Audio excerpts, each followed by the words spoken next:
Boa noite. É sempre bom estar aqui conversando com vocês às terças-feiras, né?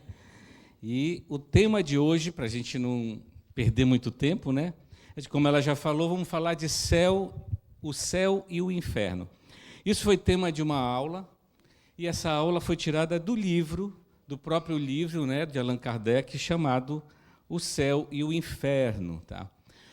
O início do livro ele já fala o seguinte, ó: dizei àquele que sabe que vai morrer, que ele viverá ainda, que sua hora será retardada. Dizei-lhe, sobretudo, que será mais feliz do que nunca fora, e seu coração vai palpitar de alegria. Esse início do livro é mais exatamente para acentuar que a vida continua após a morte, não é? Que todas as pessoas, se todos soubessem essa ação, o que vem, o que nos espera após a morte, a gente estaria mais tranquilo, ok? O Céu e o Inferno ele foi lançado, gente, em 1º de agosto de 1865. Vai fazer praticamente 160 anos.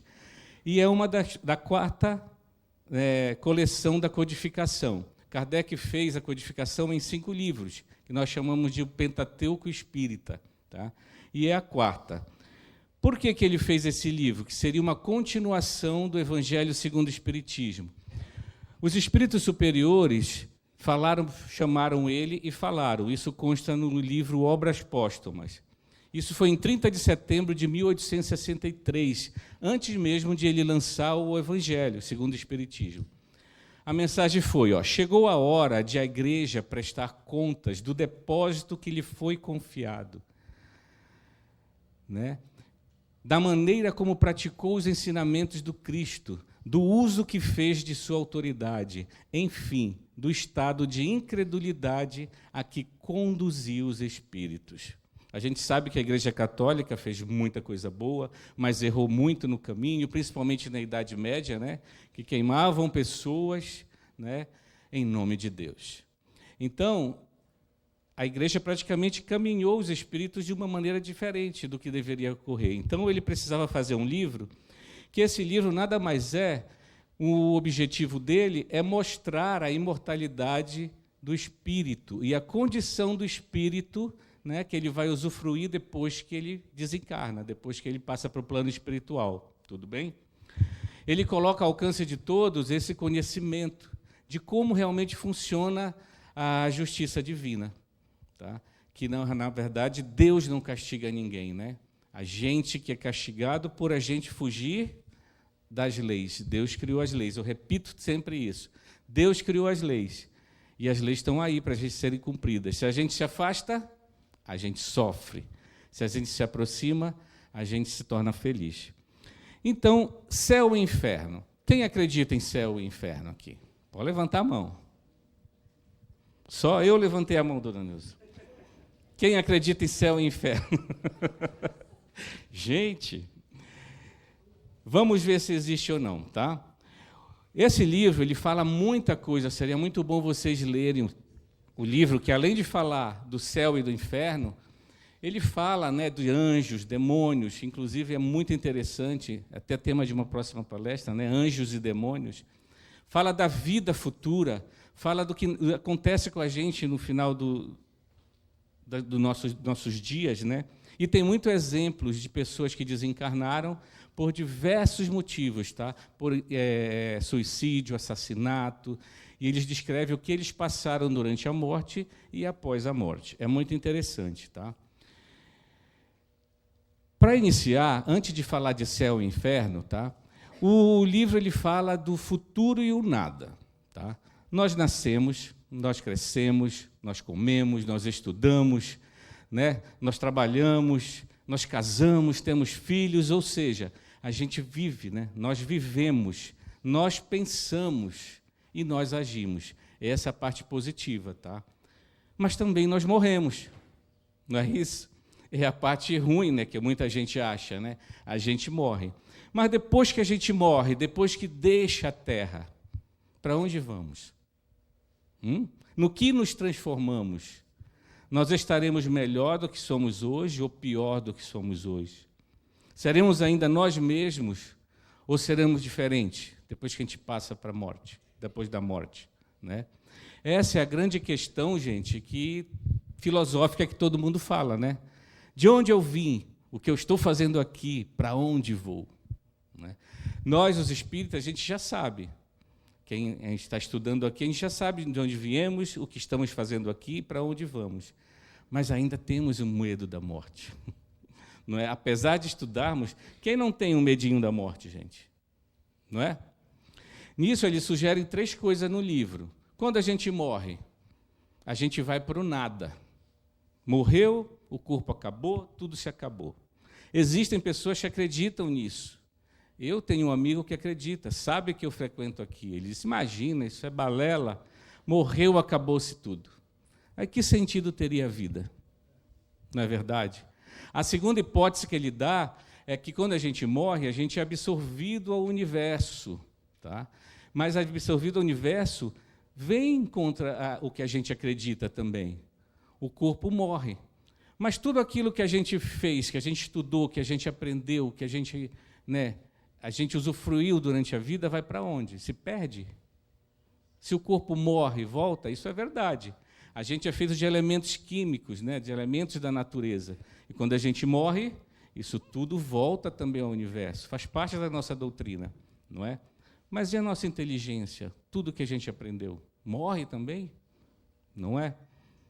É como dizem lá o ditado, né? Do pó vieste, ao pó regressará. Tá? Mas a nossa inteligência não. Que é a terceira hipótese, que é a individualidade da alma, da existência do espírito. Tá? O espírito já existe antes de nascer e depois da morte ele continua ainda. É mais lógico, é mais racional. Tá? Todas as religiões se apoiam nisso. Tá? Claro que algumas não acreditam na reencarnação. Aí a gente fala que se estacionou um pouco, né? Essa doutrina se estacionou um pouco, porque como que a gente vai melhorar? Não é isso? Então, gente, você não precisa olhar para nada além do presente, do que você está vivendo hoje, para determinar o seu futuro. Tudo que fazemos e pensamos hoje cria a nossa realidade de amanhã. Existe céu e inferno? Vamos chegar lá. Quem tem medo da morte aqui? Já que a gente está falando da morte. Eu tenho, olha. Muitos espíritas, alunos ali já levantaram o braço, hein? Realmente a gente estuda, gente, mas, por exemplo, será que eu estou sendo bom o suficiente? Será que eu estou seguindo as leis corretamente? E até nós, espíritas, dá aquele medinho, né? Será que eu vou para um lugar ruim se eu vou para um lugar melhor? Né? O céu, né, segundo eles dizem que o céu é acima, a gente vai para o céu, né? E para o inferno, a gente vai para dentro da terra, não é isso? Isso é um efeito da sabedoria de Deus, esse medo da morte. Tá? O medo da morte é uma lei divina, é a lei de conservação. Se não tivéssemos essa lei de conservação, a gente não viveria até 80 e poucos anos. Tá? Né? Você, às vezes, se alguém vem até com ferro, um ferro frio, né? Quando se aproxima de você, você já se espanta com medo, né? Porque sabe que aquilo queima. Você vai atravessar a rua, você vê um carro em velocidade, você corre para não ser atropelado. Isso é preservação, você está preservando o seu corpo. Não é? Um barulho, um estrondo, você já protege a sua cabeça pensando que vai cair algo. Né? E mais recente, né, como no Rio de Janeiro, você vê um tiroteio e você se joga no chão. É um instinto de conservação. E isso é proposital, porque se não fosse isso, se a gente não se preocupasse com a morte, ia ter muita morte aí à toa, e a gente não ia ter o tempo para a gente reparar nossos erros, para a gente aprender e para a gente ajudar o próximo. Tudo bem, gente? Então, quem tem medo da morte, vença o medo da morte e parabenize a morte do medo. Tá? Vá para a luz. Quando você vê a luz, siga para a luz. Tudo bem? E o céu? Existe? É uma pergunta ou é uma afirmação aí no telão? O céu existe? Como conhecemos, existe, né? dia de sol, aquele céu azul, nuvens bonitas, né? Quem já viajou de avião, né? O avião vai entre aquelas nuvens, parece algodão, você olha para cima na janelinha, aquele azul intenso que vai escurecendo. Não sei quem já teve essa curiosidade de ver, né? É o que a gente conhece. Mas céu é sinônimo de paraíso também, né? É a mão aí, todos almejam isso. Todos almejam paraíso, não é isso? Ou vocês querem ir para um lugar ruim? Não é? Todos querem subir essa escadaria aí para ir para o céu, ok? O céu, geralmente, é definido como um espaço indefinido que circunda a Terra, parte acima do horizonte. Antigamente, acreditavam-se que existiam 7 céus, todos sobrepostos um ao outro, onde a Terra era o centro. Mas que esses céus eram todos sólidos, madeiras, físico, como a gente vive aqui na Terra. Tá? Os muçulmanos achavam que tinha 9 céus. Nesses 9 céus, né, eles que falam lá que quando morresse, eu vou fazer as coisas certas, porque quando eu chegar no céu eu vou receber as 70 virgens, 70 virgens. Olha aí o prêmio que ele vai saber, não é? E se não cumprisse, você vai arder no mármore do inferno. Não é isso? Ptolomeu achava que tinha 11 céus, e a teologia cristã diz que tem 3. Na nossa doutrina, Kardec, ele fala, não existe 7 céus que circundam a Terra, mas existem 7 camadas, tá? Ou 7 ou 9, dona? 7, né, também. Camadas. Em cada camada, realmente, a cada vez que se afasta da Terra, são camadas melhores. É onde habitam as colônias espirituais. Tá? Onde fica nosso lar, que fica na 3ª camada. Tá? Quanto mais próximo da Terra, mais material, os espíritos são aqueles espíritos que estão mais arraigados à Terra, que estão aqui perseguindo esses irmãozinhos nossos, menores que perseguem a gente, que estão muito próximos na 1ª camada. Tá?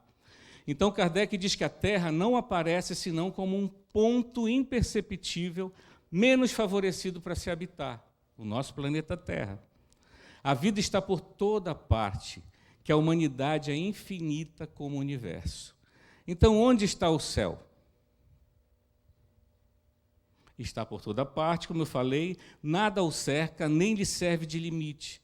Os mundos felizes são as últimas estações que a ele vão nos conduzir. A Terra é um planeta de provas e expiações. Está começando para se tornar um planeta de regeneração. Mais um tempo em regeneração, ele vai se tornar um planeta feliz. Podemos chamá-lo de céu, um planeta feliz, não é? Desencarnado, a gente pode ir para um planeta feliz, ou não. Encarnado, a gente pode construir esse céu na nossa vida. Então, o céu também está dentro de nós. Tudo bem, gente? Aí, ó. Você mora na Terra. Curiosidade que eu trouxe, tá? Olha ali no primeiro. A Terra já é imensa, né? A gente está ali, numa cidade, morando em São Paulo. Olha você, vista da Lua, a Terra vista da Lua. Você está lá ainda, no 2º quadrado. No terceiro ali, é a Terra vista da Voyager, né, que chama Voyager, aquela sonda espacial que a NASA lançou, e eles pediram que se voltasse para a Terra, e aquele ponto minúsculo, que acho que lá atrás vocês nem conseguem ver. Eu não tenho o pontinho, né, para mostrar, ok? E a Terra é onde fica o nosso planeta, o nosso sistema solar, circulando o Sol. E esse sistema solar está na ponta da galáxia, da nossa galáxia ali, o 4º, chamado Via Láctea, onde tem milhões de sóis nessa Via Láctea, muitos sistemas planetários, tá? E o universo tem bilhões de galáxias, gente. Olha o nosso tamanho. Olha quem se acha importante, olha quem se acha o bambambam. Você é ínfimo mediante o universo, mediante a criação. Nós somos realmente um grão de areia. Não é? Eu sou importante, gritou o grão de areia. Nós somos. Para Deus somos todos importantes. Ok, gente? Céu. Então, o céu pode ser os planetas felizes, como os planetas felizes, né? Como Júpiter no nosso sistema solar é considerado um planeta feliz. Já passou por tudo que a Terra passou. tá? As colônias espirituais, e abaixo aí vocês estão vendo o nosso lar. Quem assistiu o filme Nosso Lar? Quando a gente passar dessa para melhor, né? Quem não queria ir para o nosso lar, né? Não é não? Podemos considerar céu. Mas o principal é vocês entenderem que o céu está dentro de você também. Além de estar fora, está dentro de você. Falamos de céu. E inferno? Existe o inferno? Existe, né? Também está dentro de você. A Igreja Católica, ela aceita o modelo atual, né? Que é imitado dos pagãos antigos. Que o inferno é um local de fogo, onde existe o fogo material, fogo físico mesmo que queima, onde é a base dos sofrimentos, né? Que esse fogo ele é eterno, para poder materializar a ideia desse inferno de crueldade, de sofrimento. Não é assim que a gente imagina o céu? O fogo é como um suplício mais atroz, a tormenta mais efetiva, uma tormenta. Quem tem medo? Quem se queima rapidinho no fogo, né, no fogão, dói, arde, despela. Imagine você viver eternamente no fogo do inferno. Tá? Certo período ele controlou a humanidade, né? Porque das paixões, dos vícios. Até na nossa época também, quando você era criança, que você dizia, olha, não faça isso, senão você não vai para o céu, você vai para o inferno. A gente cresceu ouvindo isso. Mas hoje isso não serve mais para o homem inteligente, para nós que raciocinamos. Tá? Esse céu seria o quê? Inviável, porque senão Deus não seria justo. Deus seria uma pessoa oprimista, não é isso que se fala? Então, onde se situa o inferno? É inútil procurar em regiões longínquas. Está em nós esse inferno. Ele se oculta nos recessos ignorados da alma culpada. Toda alma que tem culpa, ela fica vivendo no inferno. Só a expiação pode cessar essas dores. Então, não há penas eternas, porque Deus não condena ninguém para sempre. Tá? Olha aí, já pensou vivermos assim? No fogo eterno? Podemos até considerar, como falei, onde ficam as camadas, as 7 camadas, né? Onde tem as colônias espirituais, existem os umbrais. Próprio, quem viu o filme, André Luiz, ficou anos ali no umbral, né? Sofrendo. Ok? E também existe um outro inferno que é chamado de purgatório. Já ouviram falar? O que é o purgatório? Purgatório, o Evangelho não fala sobre isso.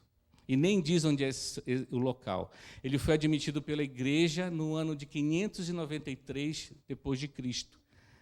Ele não tem um lugar exato, é um dogma mais racional e próximo da justiça divina. Olha só, não existe, mas é próximo da justiça divina. Por quê? Ele é um fogo mais brando. A permanência não é eterna. Você não foi tão bom para ir para o céu e não foi tão mal para ir para o inferno. Aí fala que existe o purgatório. Kardec fala o seguinte, a nossa doutrina espírita, tá? Não é, pois, uma ideia vaga e incerta, é uma realidade de se ver, de se tocar e experimentar. Por quê? A gente considera o planeta Terra, não é um planeta de provas e expiações? A gente não está aqui para expiar nossos erros, nosso passado, então não deixa de ser um purgatório. Vocês concordam? Não é? Não estamos aqui para penar, para fazer? Então, o mundo de provas e expiações é como a terra. Expiamos o passado e o presente em prol do nosso futuro. Depende de cada um abreviar ou prolongar essa estadia no purgatório, no planeta Terra. E Jesus já dizia, né? A cada um segundo as suas obras. Está colocando essa responsabilidade para nós. Isso é justiça divina. Não é Deus que está punindo, somos nós que fugimos da lei, ok? E aí, purgatório, não tem tanto fogo, sempre vem anjos ou espíritos ajudar, nos chamar, ok? E falando rapidamente, existiu o limbo também. O limbo era quando as crianças morriam, né? As crianças não teve tempo de fazer o mal, então ia para esse lugar chamado limbo, que a Igreja Católica criou. Mas o Papa Bento XVI, ainda no pontífice que a gente chama, né? Pontificiado dele, né? Acho que é assim, ele tirou isso da doutrina católica, então não existe mais o limbo. Tá? Era destinado, como eu falei, às crianças desencarnadas, a quem não era batizado, e também não se sabe o lugar que existe. Aí é só uma pintura, tá? Mostrando como era o limbo, as crianças perdidas no limbo. A cada um conforme sua obra. Quem vai para o céu ou inferno é o espírito, a alma. Concordam? Se a gente está vivo, a gente já está vivendo aqui esse inferno ou esse céu, encarnados. Quando a gente desencarna, só pode ser o espírito que vai para o céu ou para o inferno. Então, isso é literalmente um estado de espírito. O céu, o inferno, fisicamente não existe. É um estado de espírito. Você que define, tá? Como ali na imagem. Um exemplo bem prático. Você acorda de manhã, já chateado, acordou 6 horas da manhã, né? Vou pegar ônibus, metrô lotado, você já vai xingando. Vou para aquele emprego que eu não gosto. Você já criou um inferno ao redor de você. E o seu dia vai ser infernal, porque você está atraindo coisas ruins, você está pensando coisas ruins e vai atrair tudo que é ruim para você. Perceberam como que é? Depende de você. Ao contrário de você acordar, respirar fundo, né? Agradecer a Deus por mais um dia, agradecer por ter a oportunidade de se tornar uma pessoa melhor. Olha aí. Você vai atrair coisas boas, o seu dia vai ser feliz, o seu dia vai ser um paraíso. Dá para a gente perceber como só depende de nós? Depende de você. São aqueles 2 anjinhos, lembra? O diabinho e o anjinho na sua orelha lá, ó, que a gente fala, né? Que é a nossa consciência. Vai de você escolher. Você vai ouvir mais o anjinho, vai ouvir mais o diabinho. Né? Olha os 2 aí. É você que vai decidir se vai pela porta do inferno ou pela porta do céu. Ok? Então, gente, quase finalizando, nós vivemos ora no céu, ora no inferno. No nosso dia a dia, concordam com isso? Ora somos anjos, ora somos diabos. Resta a nós achar qual que você vai se sentir melhor, qual que vai te levar para o futuro, para frente, para a sua evolução. Não é? E lógico que a gente já sabe qual que é. Tudo bem, gente? Olha o que Emmanuel falou. É o próprio espírito que inventa o seu inferno ou cria as belezas do céu. Certo? A palavra de Emmanuel. É o próprio espírito que inventa o seu inferno ou cria as belezas do seu céu. Estamos falando de céu, né? Olha aí. Olha que imagem bonita. O céu refletido num chão molhado. É como se você estivesse caminhando, né, no meio de um céu mesmo, de uma imagem bonita. Vocês preferem isso ou uma imagem assim? De que maneira queremos caminhar, gente? Isso depende de nós. Depende de como você vai conduzir a sua vida, de como vai ser o seu estado de espírito. Eu vou querer meu estado de espírito melhor, de céu. E é o que a gente aprende aqui na casa, é o que a gente aprende no curso, é o que a gente tenta passar nas palestras. Tudo bem? Olha o que Allan Kardec ainda falou. As instruções dos espíritos que constam lá no Evangelho, né, são verdadeiramente as vozes do céu que vêm esclarecer os homens e convidá-los à prática do Evangelho. E o Evangelho está aí, né? É uma das leis. Jesus, quando veio, ele veio mostrar a lei do amor, que estava esquecido por muito tempo. Tudo bem? 23 minutos.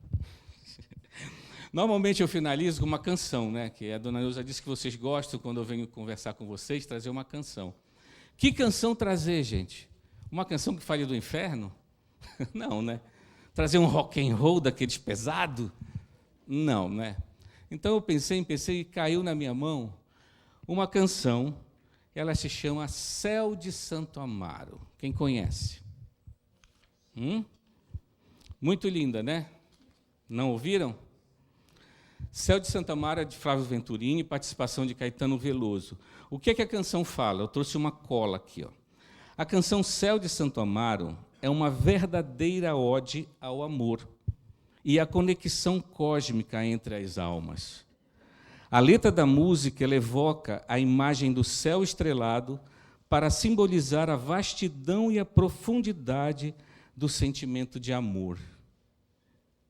A referência às estrelas e ao universo sugere que o amor descrito transcende o físico, alcançando uma dimensão quase espiritual ou celestial. A imensidão do céu noturno é um espelho da imensidão do amor que o Criador sente pela sua criação.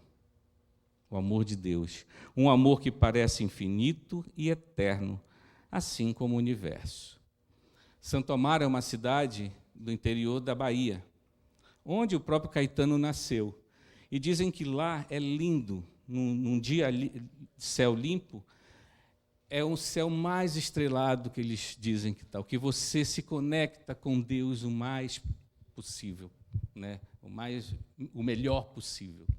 E é assim, gente, para a gente sentir Deus, basta a gente olhar a criação que está à nossa volta. Eu espero conseguir cantar para vocês, e quem sabe canta comigo. Ele canta sempre, né?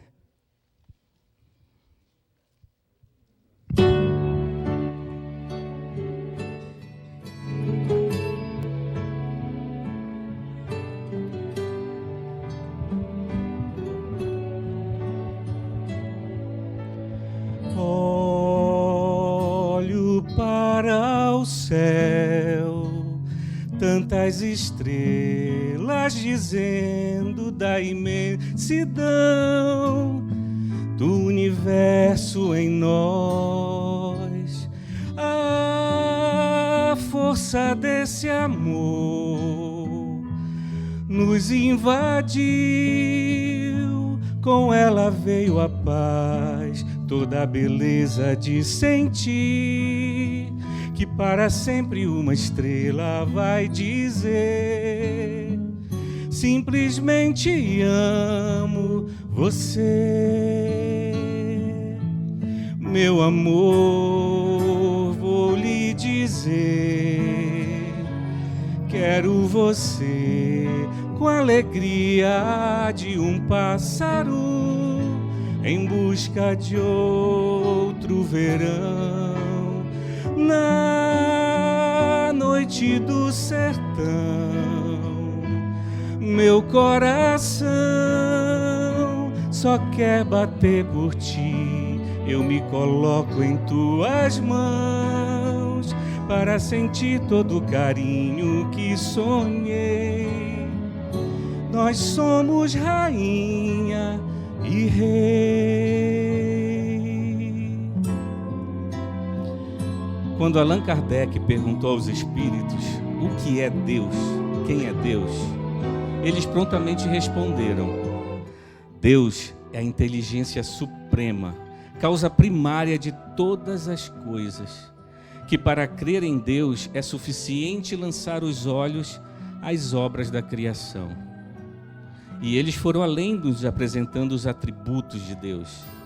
Além de ser onipotente, onipresente, onisciente, Deus é eterno, Deus é imutável, é imaterial, é o único, justo e bom. Se é assim, por que não ouvimos Deus? Não vemos Deus, não sentimos Deus, como na própria canção do Vansan, né? Basta olhar para toda a criação, como eu falei, até mesmo numa simples canção como essa, sentir Deus.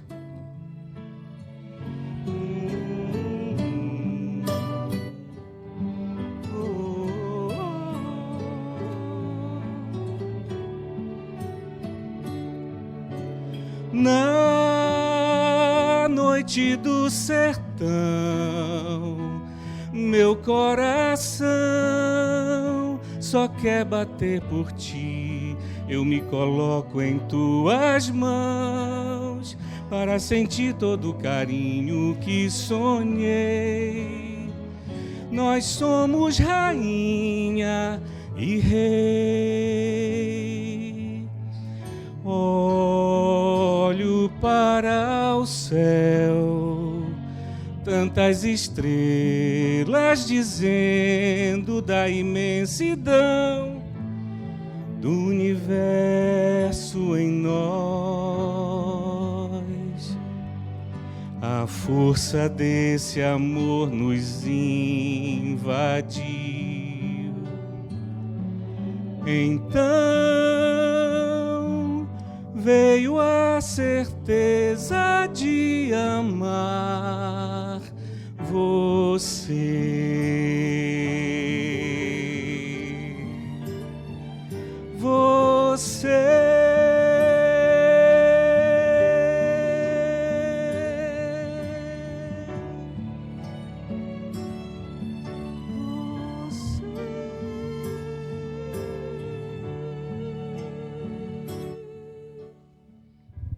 Não é linda, gente? Espero que nessa simples canção vocês possam ter sentido a presença de Deus e não esquecer a lição de hoje. Espero que tenham entendido que o céu está dentro de nós, vai depender de nós. E a nossa escolha é o que vai nos levar para o futuro, ou para o céu ou para o inferno. Tenha uma ótima semana a todos, tá, gente? Muito obrigado, tá?